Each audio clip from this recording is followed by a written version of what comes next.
প্রণাম গুরুদেব। গুরু দক্ষিণা না দিয়ে শিক্ষা সমাপ্ত হয় না রাজকুমারগণ। আজ্ঞা হলে আপনার চরণে সোনার উপর স্তূপ গড়ে দিই গুরুদেব। ব্রাহ্মণ সোনার উপর স্তূপ নিয়ে কি আর করবে গান্ধারী নন্দন?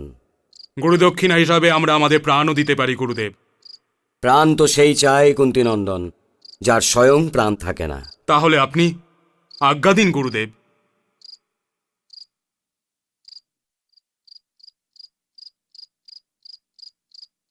আমি চাই যে তোমাদের মধ্যে কেউ গিয়ে মহারাজ দ্রুপদকে যুদ্ধে হারিয়ে তাকে বন্দি বানিয়ে আমার সামনে নিয়ে আসুক। আমি এখনই গিয়ে ওকে বধ করে আসছি গুরুদেব। আমি বধ করবার আজ্ঞা দিইনি। ক্ষমা চাইছি গুরুদেব। আজ্ঞা পালকের সুশৃঙ্খল হওয়া উচিত। আজ্ঞার অতিরিক্ত কিছু করাটাও আজ্ঞাকে উল্লঙ্ঘন করা হয়। তাহলে আমাদের আজ্ঞা দিন গুরুদেব।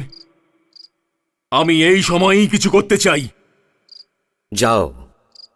আমি পাঞ্চাল নরেশ দ্রুপদের হাত বেঁধে টেনে হিঁচড়ে এখানে নিয়ে আসব আর গুরুর চরণে অর্পণ করে দেব। আমাদের আজ্ঞা দিন গুরুদেব। যাও বৎস।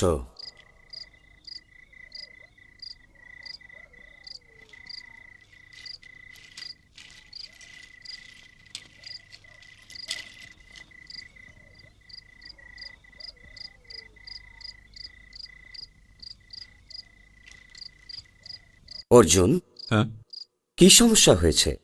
কিছু না গুরুদেব, কিছু না। তুমি কি গুরুর ওপর অভিমান করেছ?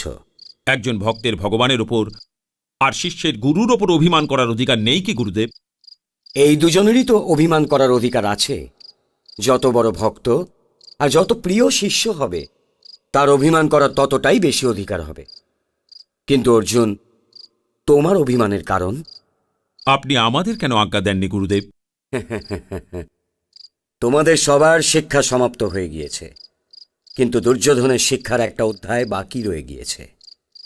সেটা কোন অধ্যায় গুরুবর? সেই অধ্যায় হলো সম্মান অহংকারের। অহংকার বীর পুরুষের সবচেয়ে বড় শত্রু হয়।